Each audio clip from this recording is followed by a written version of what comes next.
희망을 만들어내는 리더 두 번째, 느헤미야 1장 1절에서 4절 말씀. 어제에 이어서 계속됩니다.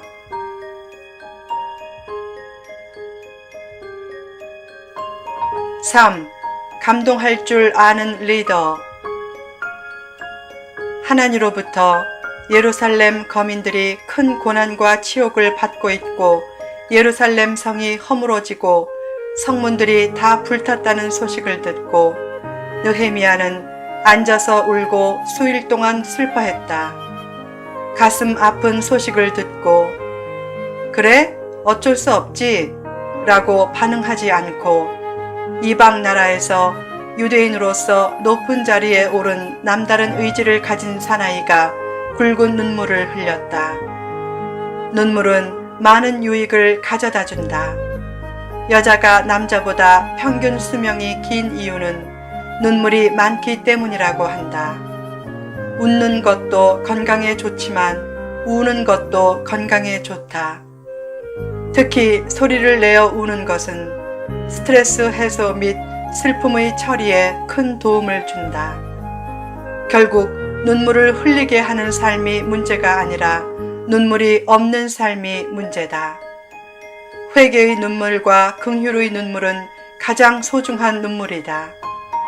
인생의 놀라운 변화는 눈물을 흘린 후 나타날 때가 많다. 죽을 병에 들었을 때 히스기야는 왕의 체면도 버리고 눈물로 기도했다. 그는 잘 믿으려는 제가 왜 이런 병에 걸렸습니까? 라고 하지 않고 저를 불쌍히 여기소서 긍휼과 자비를 베푸소서 라고 기도했다. 그는 제비같이 학같이 지저귀며 비둘기같이 슬피 울며 자신의 눈이 쇠하도록 하나님을 앙망한다고 했다. 결국 하나님은 히스기야의 생명을 15년 연장시켜 주셨다. 더 나아가 아수르 왕의 군대 18만 5천 명을 물리치게 하셨다. 인생을 살찌우는 3대 액체는 수고의 땀과 헌신의 피와 기도의 눈물이다. 땀과 피와 눈물 중에서도 가장 흘리기 힘든 희소성이 있는 액체가 바로 눈물이다. 겸손한 눈물의 기도는 신속한 응답을 불러온다. 하나님은 눈물의 기도를 귀하게 보신다. 가장 큰 문제의 근원은 눈물의 기도가 없는 자신이다. 하나님이 기뻐하시는 인물이 되려면 하나님, 기도하지 못한 죄를 용서하세요 라고 할 줄 알아야 한다. 어려운 시대에 무엇보다 필요한 것은 느헤미야의 눈물이다. 감동할 줄 알고 눈물을 흘릴 줄 알고 따뜻한 가슴으로 무엇인가에 반응할 줄 아는 리더가 필요하다. 말씀과 기도로 가슴이 메마르지 않게 하고 어려운 이웃을 살피며 남의 고통에 공감하는 눈물이 있는 따뜻한 가슴을 가진 사람이 세상의 희망이다. 예수님도 나사로의 죽음 앞에서 눈물을 흘리셨고 멸망당할 예루살렘 성을 바라보며 눈물을 흘리셨다. 눈물은 영적 생수의 근원과 같다. 그 근원이 막히면 안 된다. 어떤 사람이 빌라에 사는데 물 문제로 많이 고생했다. 한 건물에 16가구가 있는 다세대 주택 제일 위층에 사니까 아래층에서 물을 쓰면 위층에서는 물이 잘 나오지 않았다. 특히 출근 시간대는 10분간 받아야 물 한 바가지가 나왔고 여름에는 하루에 몇 번씩 물이 끊겼다. 때로는 보리차로 양치질했다. 물 근원이 막히자 사는 것이 말이 아니었다. 물 근원이 막히면 삶의 불편으로 끝나지만 영적인 생수의 근원이 막히면 영혼이 죽는다. 그 막힌 영생수의 근원을 뚫으려면 무엇보다 눈물이 필요하다. 눈물을 부끄러워하지 말라. 고대에는 신하가 슬픈 표정을 하고 까닭없이 눈물을 보이면 왕의 기분을 망친다고 사형에 처해지기도 했다. 그런 상황에서도 느헤미야는 동족을 위해 과감히 눈물을 흘렸다. 리더의 눈물은 절망을 희망으로 만들고 공동체에 은혜의 문을 열게 만든다.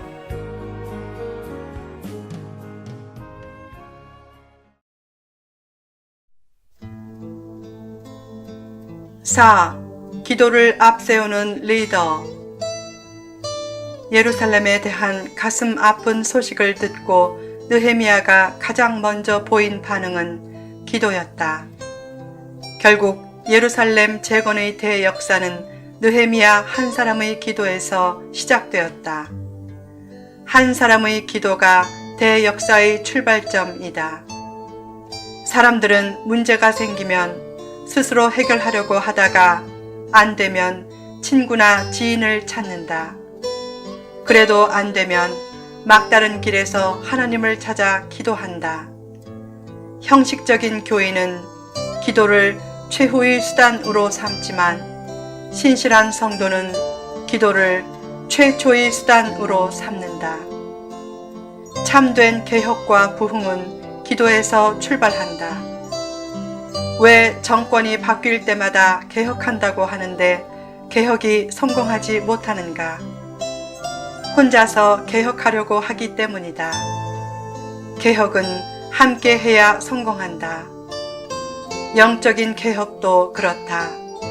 혼자 하는 개혁은 성공할 수 없다. 하나님과 함께 하는 개혁만이 성공한다. 소통이 원활하지 못하면 개혁이 원활하게 이루어질 수 없다.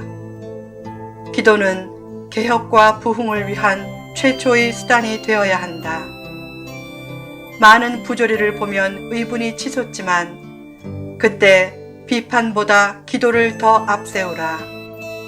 사람들은 보통 8대2의 비율로 칭찬보다 비판을 많이 하지만 리더의 축복을 원하면 그 비율을 2대8로 돌려 비판보다 칭찬을 더 많이 하라. 그리고 비판하는 입술을 기도하는 입술로 바꾸라. 영혼의 기도가 살아나야 영적인 기운도 살아난다. 기도하지 않는 사람도 믿음은 있는데 그것은 안 된다는 믿음이다. 그런데 기도는 안 된다는 믿음을 된다는 믿음으로 바꿔준다. 느헤미야는 기도를 앞세워 52일 만에 성벽 재건을 이뤄냈다.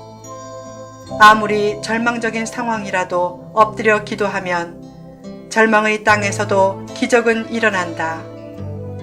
꿈같은 축복을 원하는가? 그렇다면 기도로 스타트를 끊으라. 고민하며 뜬 눈으로 맞이한 새벽과 기도로 씨름하며 맞이한 새벽은 크게 차이가 난다.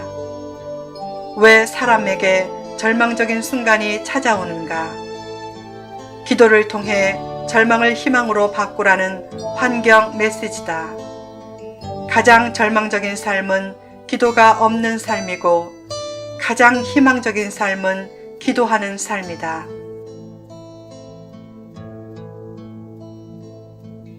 절망에서 희망을 만들라. 인생은 남이 가르치기보다 스스로 터득하는 것이다. 왜 부부간에 문제가 생기는가? 서로 가르치려고 하기 때문이다. 부모가 30년 동안 못 가르친 것을 성인이 되어 만난 부부가 어떻게 가르치는가? 인생은 스스로 터득하는 것이기에 무엇보다 기도가 필요하다. 기도 중에 은혜와 함께 지혜를 구하면 언젠가 진리가 깨달아지고 변화될 날이 오기 때문이다. 인생에서 어떤 장벽을 만나도 의기소침하지 말고 좌절하지 말라. 하나님께 영광 돌리는 삶의 목적이 분명하면 극복 못할 장벽은 없는 줄 믿고 스스로 끊임없이 격려하며 이렇게 기도하라. 하나님, 제 모습이 보잘것 없어도 늘 하나님의 뜻에 순종하게 하시고 순종하고 나아가는 저를 통해 하나님의 역사가 나타나게 하소서. 자신에게 부족한 점이 많아도 언젠가 하나님이 자신을 멋지게 사용할 것이라는 믿음 하나만은 확고히 가지라. 어떻게 나처럼 죄도 많고 허물도 많고 약하고 부족한 사람이 라는 식의 믿음 없는 말과 생각을 하지 말라. 하나님의 축복의 비는 늘 강하고 담대한 믿음을 가진 사람에게 내렸다. 강하고 담대한 믿음을 가지고 땀과 눈물을 흘리고 기도하면 하나님의 놀라운 축복의 비를 맞지 못할 이유가 없고 복된 인생을 살지 못할 이유가 없다. 스스로 외치라. 새롭게 일어서자. 내 인생을 이렇게 초라하게 끝낼 수는 없다. 이렇게 지내며 별 볼 일 없이 사라지지 않겠다. 나이가 많아도 꿈을 잃지 말라. 이 나이에 무슨 일을 해? 라고 결코 생각하지 말라. 부족한 현실을 보면 가끔 이제 틀렸어. 아이들이나 잘 키우자. 라는 생각도 들고 마음이 약해진다.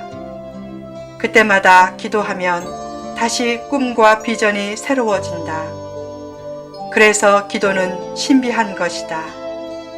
기도하면 축복을 바로 얻지 못해도 축복으로 가는 힘은 얻을 수 있다. 녹슬어져서 의미 없게 인생을 끝내지 말고 차라리 달아져서 의미 있게 인생을 끝내라.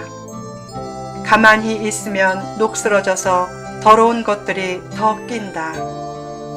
그러나 열심히 뛰다가 달아지게 되면 순금 같은 인생이 되고 이 땅을 떠날 때도 어엿한 모습으로 기쁘게 떠날 수 있다.